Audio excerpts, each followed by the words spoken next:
Well, what's interesting too, when I was hearing that, is that Trump doesn't do events anymore, does he? That he does not. That's true. What's Well, that about? he did a turkey pardon thing, which we'll talk about. But Yes, yes. yeah, Well, I mean, he's not really going out in front of crowds anymore. he's not doing that quite as much. Well, this is, this was an R+22 district. We've narrowed the margin so much that they've spent $7 million of outside money. I've outraised him, my opponent, because the energy on the ground is in our favor. And we will have knocked tens of thousands of doors and hopefully have elevated Nashville and what is happening in Tennessee to the national level. Well, Representative Bing, best of luck to you. Thank you so much. You've got your hands full. You've got JD Vance coming to town. You're going to be busy, but thanks for your time. Really appreciate it. Thank you so much. Bye. All right, good to see you. Keith, how you doing, man? My producer was like, bring in Keith because all of your questions suck and Keith will be much better. So No, I've been watching old talk show clips, and remember in talk shows, like the guests used to interact with each other. they used to do Doesn't that. really happen anymore, but that was nice. It was Johnny a nice Carson little, used to do that. He would Yeah. bring on the guest, and the guest would be forced to stay the whole show. Yes. And it was like, Johnny really likes it if you could just sit there the whole show. And now nobody will do that. I mean, it doesn't matter. Anybody could be hosting the show, and they just wouldn't do it. Yeah. So no, I think that's smart. You're doing that. Well, I just thought, let's have her on because if they're pumping in all this money, if Elon Musk's PACs are putting in money, if JD Vance, they must be worried about something. And, the momentum is not with Trump right now, to say the least. No, it's not with Trump. I mean, I have no idea what's I have not followed that at all. I actually interviewed Ken Martin a couple of weeks ago. Yeah. And that's something he mentioned just in passing when the interview was over, that was happening. And I was like, wait, what? Where? I know. I was like, Tennessee. I know. Yeah. I saw people yelling at me on social media, like, Jim, you need to interview Afton Bain. I was like, I didn't even realize there was a special election coming up. But apparently that may work to her advantage if the Democratic turnout is such and the Republican turnout is suppressed. Well, let me remind you. Yeah. So there was a similar thing with John Ossoff. Remember there was that, right? And everyone put so much. So I think because there's attention on it, it might be a hard thing for her to, like, maybe if like the Republicans weren't, if they were sleeping a little bit. Yeah. Yeah, but it's good because John Ossoff would not be a senator if not for running in that race, losing, and then building up the machine that could allow him to become senator. So who knows what will happen? But it's always a good thing to get more stars into the ecosystem of the Democratic Party. Right. And a 50-state strategy is not a bad idea. They kind of got rid of that and it was not a good idea. Keith, great to have you on again. Really appreciate it. I mean, I'm trying to figure out where to start. There was this little news boomlet that happened a couple of hours ago that Kash Patel might get fired by Donald Trump. I don't know if you saw. MS Now was reporting this. Over at MS Now, Carol Leonnig, who's a very good reporter, she was reporting that Kash could be on his way out. Now, apparently Trump has said that's not happening. Well, but I mean, Trump, very honest president. Yeah, exactly. Okay, Trump said he's not doing it. Okay. Yeah. When has he ever lied? I was going to say, I would believe Carol Leonnig over the White House. But I mean, the other thing that we have to get to is, and this is what we were planning on talking about, was this Pete Hegseth versus Mark Kelly thing. Mark Kelly was part of that group of Democrats who put out the video saying to service members, you don't have to follow orders that are unlawful. And of course, Trump went apeshit and said it was sedition. And then Pete Hegseth, because he has to suck up to grandpa, was also saying he calls it a seditious video.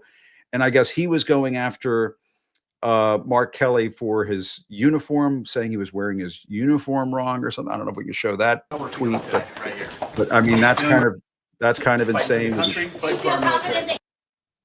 But I mean, here's the thing I was going to bring up. Hegseth has no, like, where is he getting off criticizing other people about their wardrobe when he's literally wearing like American flag lined suits and that sort of thing? Which is against flag code.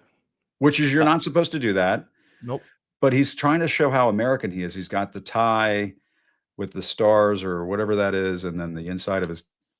Your thoughts on all this? I mean, well, I got to say, as a person who is gay, I can say this, but there is something about performative masculinity when there's someone who's overly performative of their masculinity it makes me as a gay person go, what are you covering up for? I think it's the same thing with performative patriotism. Yes. They like you do have a flag over your shoulder. But anyway. Well, I do this. Now, this is only because Democrats need to embrace the flag. So that is why that is there, because the flag represents a lot of things, good and bad, but it's not just the rights. So that's why that's there. But when you're wearing the flag, you're draping in yourself. Like Trump does this a lot. And clearly Trump is not a patriotic individual. So to me, it's like the over performativeness of all the patriotism, even the masculinity, is just a sign that they understand that they need to overcompensate because they don't actually have anything. They don't really believe in it at all. No, and I agree with you wholeheartely about, trying to bring back the flag to the Democratic Party. I mean, there should not be this. And Kamala Harris did try to do that during the Democratic convention. They were definitely trying to lean forward into that, which was a good idea. But I mean, the thing with Pete Hegseth, which is just so ridiculous, is that, I mean, he really shouldn't be the Secretary of Defense. In any other administration, he would not be. Mark Kelly would be a way better secretary. I mean, he would be a legit Secretary of Defense. And so to have Hegseth go after Mark Kelly in this fashion is just it's pathetic. It's not, like who's being convinced here of anything? It is pathetic, but it is pathetic. The whole thing's pathetic. But I also think that I think the Democrats gave Trump a great gift when they like randomly put out this video that I don't know anyone was asking for. Like, I don't know like what the context was for putting that out randomly whenever they did. Because we were all kind of a weird thing out of nowhere type thing. It was kind of out of nowhere. Yeah. And I just don't understand why I understand why they did it. I just don't understand why they did it right then, because Trump the Epstein vote had just happened, and we were kind of all talking about that, and it gave Trump this thing to shine a light on. And we're not talking about the conversation. Yeah, he totally changed the conversation. And I guess good on the Democrats for actually driving the narrative for once, I feel like Democrats are always responding rather than creating. But I think for this specific moment, I think we could have held on the video until like January 3rd. Well, there's no coordination right now inside the Democratic Party, or there's very little coordination, I should say, and perhaps this may be a reflection of that. But I will say I think you have a great point there, and I didn't even think about this. That why get in Trump's way at this point? I mean, look what he was doing earlier today with pardoning the turkeys. I mean, the irony was hanging thick over the pardoning of the turkeys. This is somebody who has been pardoning Bitcoin people and crypto weirdos and mega donors. And he's with the turkeys. Here he is earlier today.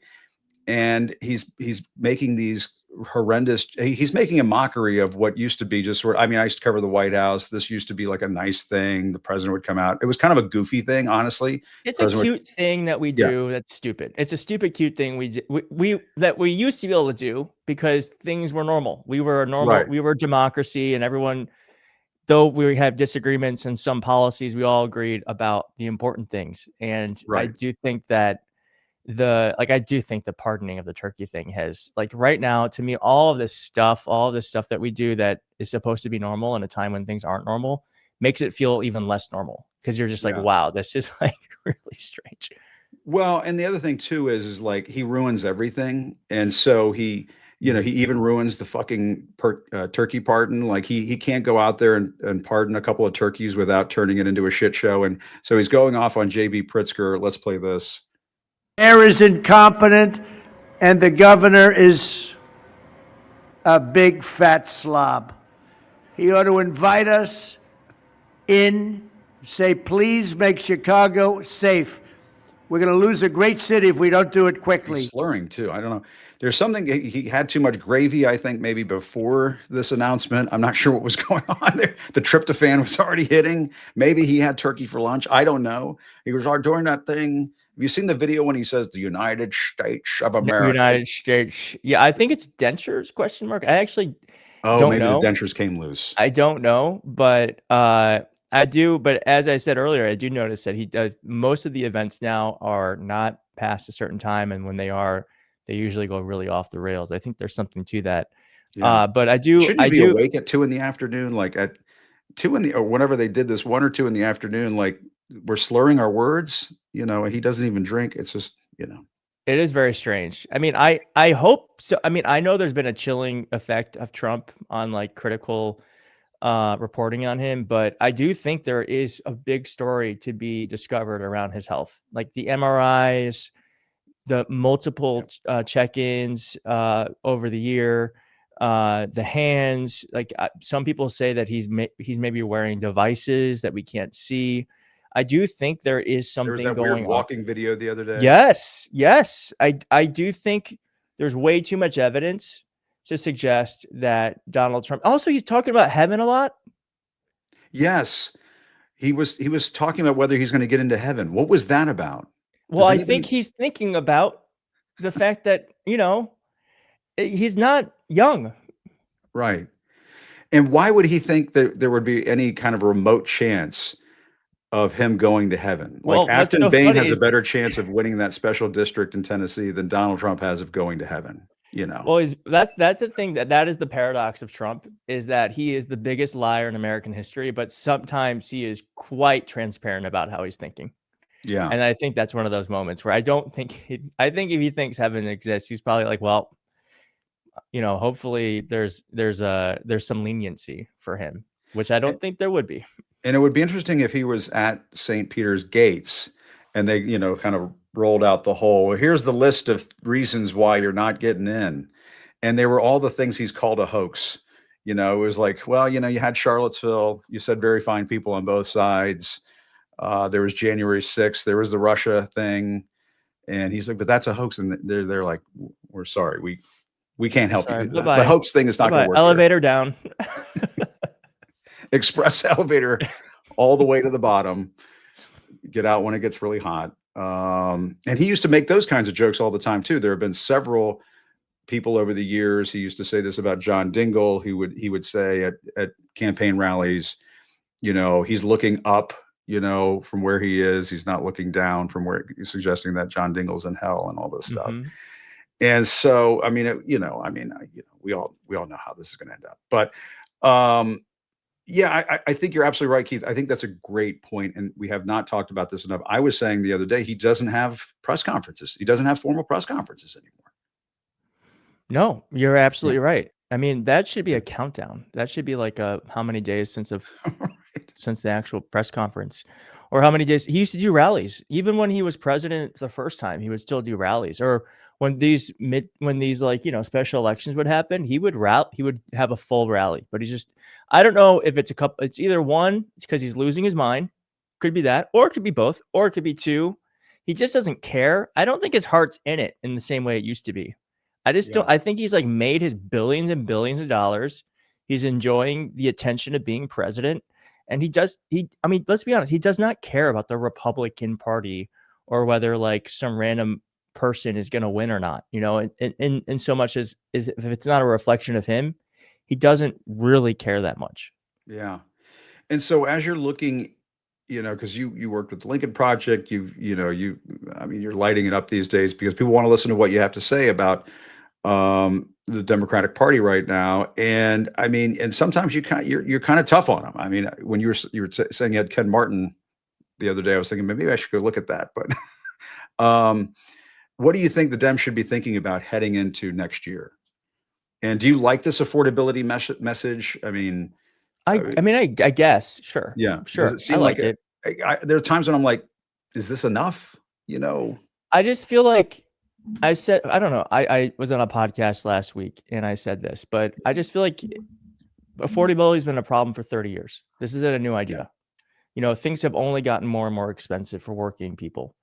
So it feels a little like, okay, you're saying, but how is it going to change? How is it going to change? I know that we elect governors that can help because they actually have actual ways in which they can lessen the costs for people who live in their state.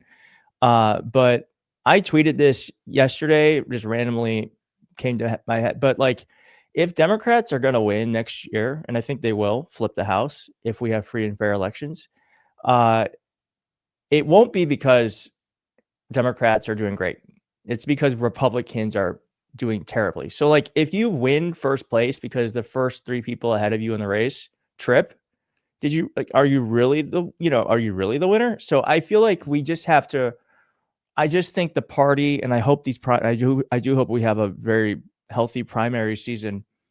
I just think the party has to reinvent itself in a bigger way than just like we care about affordability now, you know? Yeah, I know. It's sort of like caring about like apple pie and baseball and Christmas. It's like, okay, yes, we care about these things. They're important.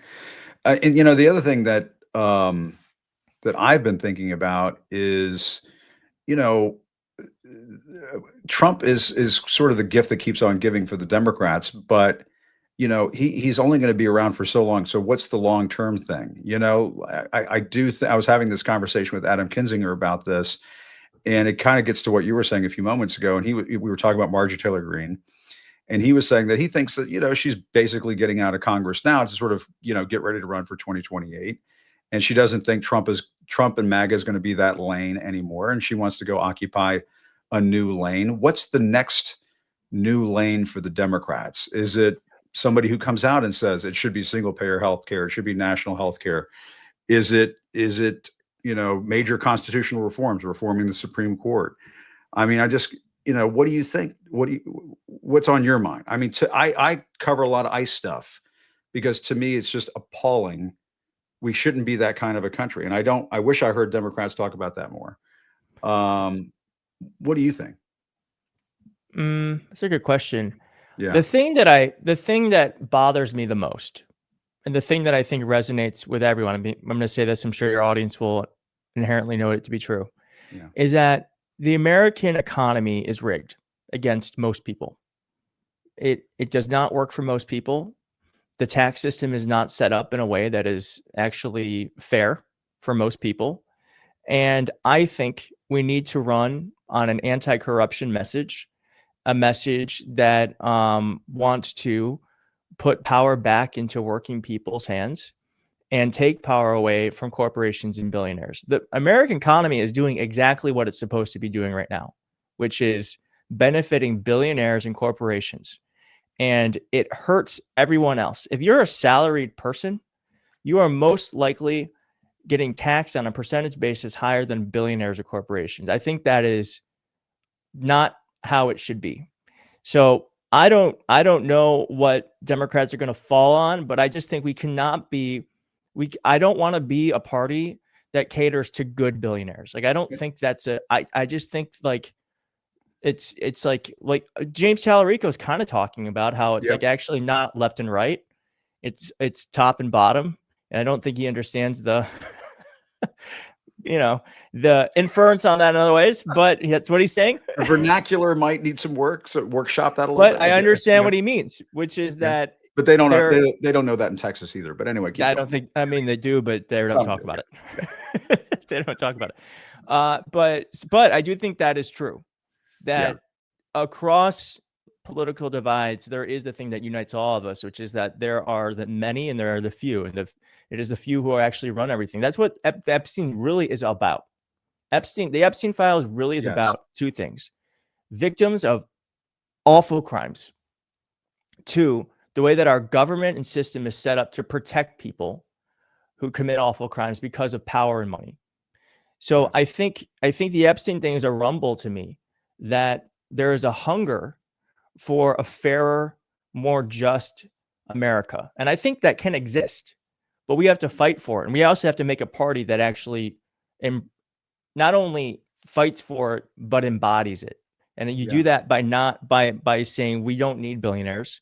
We don't need corporations. We're going to be for the people. Maybe that's too naive, but that's what I would like. No, I mean, and I think you're absolutely right about this. And I think people are completely overlooking, maybe not completely overlooked, that might be overstating it, but not appreciating enough what the battle is going to be like for our democracy in the years to come. If you have unlimited number of donations going into our political bloodstream, from people like Elon Musk. I mean, when Elon Musk is getting a $1 trillion compensation package of, I mean, that's unbelievable. That is sickening.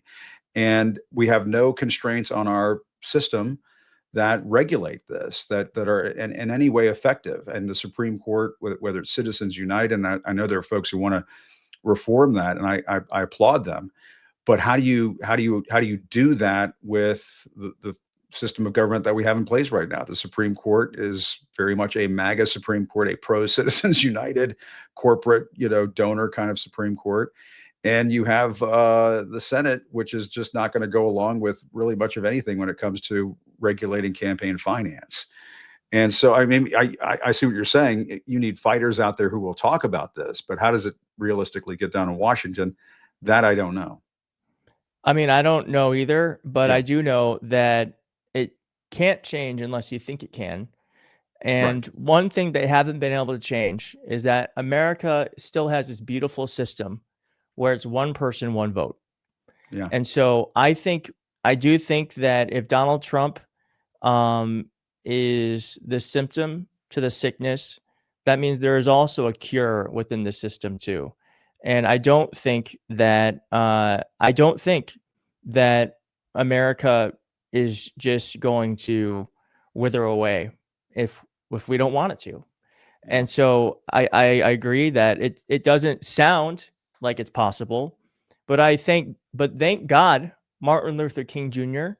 didn't think civil rights was impossible. That's right. Thank God, the suffragettes didn't think that women being able to vote was impossible. Thank God the gay rights movement didn't have people leading it thinking it was impossible that gay marriage could ever become the rule of law in this country. So is it impossible? Absolutely not. Is it possible? Yes, because I said so.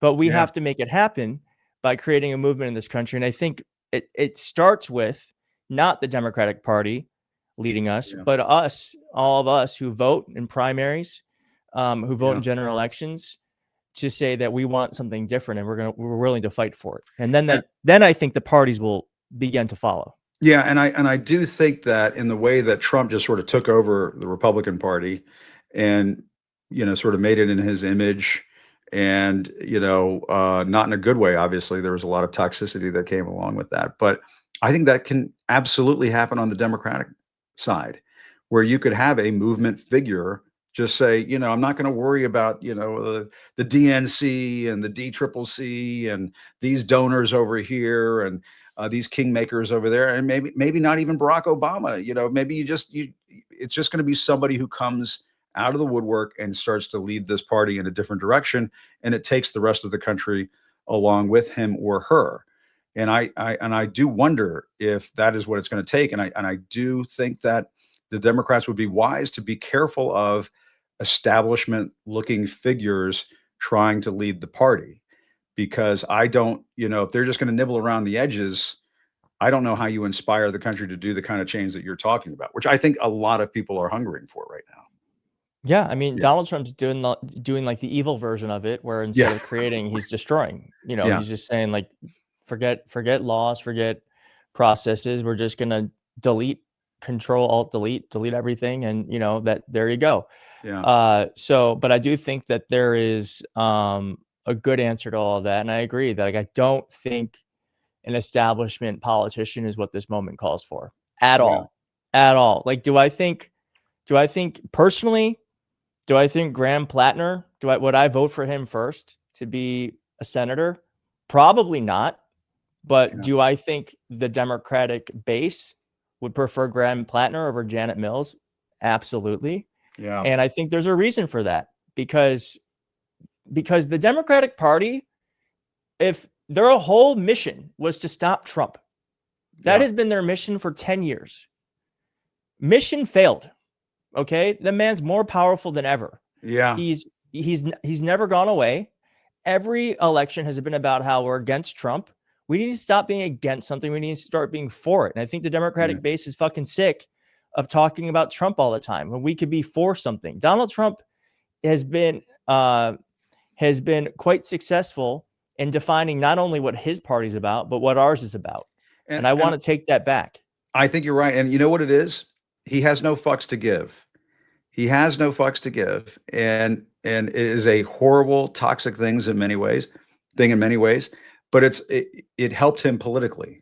It was a huge thing for him politically that he was like, well, I bankrupted casinos and come back from the dead, and I'm just going to try to run for president, and I'm going to say a bunch of crazy shit, and if people don't like it, whatever. And then it worked inside the Republican Party because he sort of met that moment, whatever it was in the Republican Party, where they were sort of ready for a ultra nationalistic, basically fascist authoritarian. There was an appetite for it, and he sensed it, and he delivered that message, and it took off. And I think what you're talking about inside the Democratic Party, there's a huge hunger for, somebody who's just, going to lead us in a direction of good, and away. Yeah. I don't want to be led. I don't. You don't want to what? I don't want to be led by anybody. Okay. I think that I don't mean like a Messiah type of thing. I know, but I know what you mean. But I think that I think there is this wanting for someone to come in and fix it, you know? And I don't think that's what's going to happen here. I think it's going to take all of us collectively to decide what it is we want to be different right now. That's why people are like Chuck Schumer, Hakeem Jeffries, are not blah, blah, blah. It's like, well, that's not their job. Their job isn't to lead us. That's not why they are put into place, to be completely honest. They're there to help. Yeah. They're there to help make it kind of always be the same and marginally change. And if you want things to be completely different, then we need to start acting completely differently.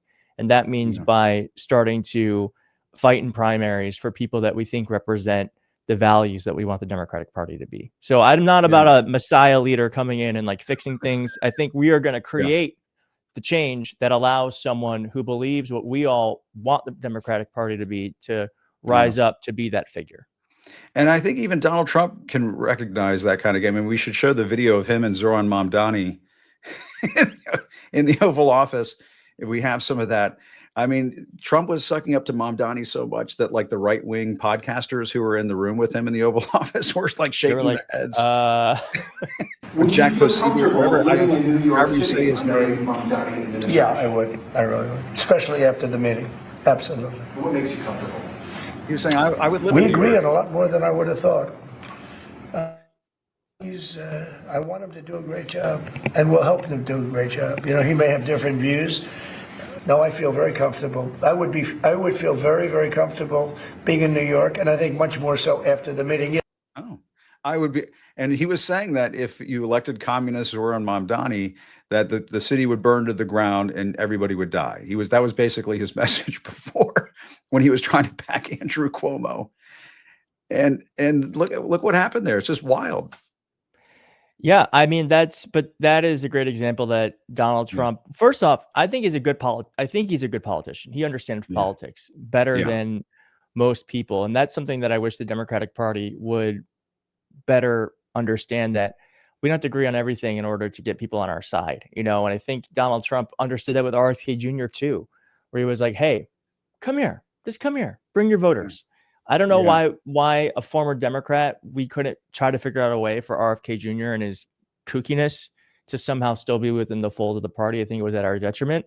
But this is a good example of the fact that Donald Trump, one, doesn't really believe in anything, but two, is willing to overlook a lot if it means giving himself and his party a political win. I think that's what this really was for both of them, was a political win. No, I agree. And he told Mamdani, no, you can go ahead and call me a fascist. It's fine. Just go ahead. And I was like, what am I watching here? This is I know. True Trump confessions. I was live streaming that, and I was beside myself, because I think we were all waiting for a big fight, some sort of fight. But I thought this is actually even more interesting. And I want to say this before Thanksgiving. I've been saying this whenever I can, that if Zoran Mamdani and Donald Trump, this is going to be very racy, what I'm about to say. This is a hot take. If they can get along for 2 hours, you can get along with your MAGA uncle and aunt, and your MAGA family. You don't have to talk about politics, but why not try to just reconnect? I think Donald Trump has done such a good job of dividing us. You don't have to talk about politics, but it's your family. That's right. I agree with you. I think that's terrific. And honestly, you know, and bringing up Mom Donnie and Trump is a great way to do it, and just say, Uncle, Uncle Edgar, I understand you have some extreme MAGA views, but he had Mom Donnie over, so why can't you be civil for a couple of hours and pass the gravy? No, Yeah, right talk there. about whatever, football, or I don't know, I don't know what people talk about. I'm just talking about politics. Like, I know. whatever. Me the new too. movie that's out, Wicked. Yeah. I watched the Netflix show Death by Lightning, and I thought that was fantastic. I know that makes me a super political nerd, but I have not. I didn't even know that existed. There are so many shows. It's about James Garfield, who was president of the United States for like 7 months. He was elected in 1880 and was shot by some lunatic, and it tells you about what happens to him after that. And it actually, people think like, oh, who's James Garfield? He was a president who was shot in 1880, and it tells that story, and it's got a great cat. Anyway, I'm not doing I'll watch that. I'm gonna write that down. It's a good show. What's it called? Death by Lightning. Death by Lightning. I'm writing it down. And so James Garfield he's like this congressman from Ohio. They say, come to the Republican convention in Chicago. And he goes to the convention to support some other candidate. And he gives this speech. This is how it's portrayed. And I looked this up, and Wikipedia says it's true. And because he showed up at the convention and wowed everybody at the convention, that they made him the fucking candidate. Wow. It's an interesting story. Anyway, Nick Offerman's in it. And so that's Jim's TV pick. If you're looking for something, it's like 4 episodes. It's not like you have to watch 50 it's not episodes. like a whole investment. That's good. Yeah, it's a low investment, and they throw in some gratuitous scenes of stuff that, that's how it's on Netflix and has mature audiences only ratings attached to it. So now I'm giving away too much. But Keith, great to see you as always, man. You always bring it, and I try my best not to seem much older than you, but I do it anyway. So I appreciate you tolerating that. But great message on Thanksgiving. Well done. Thank you. Yes, let us try to come together however we can. Let's do it.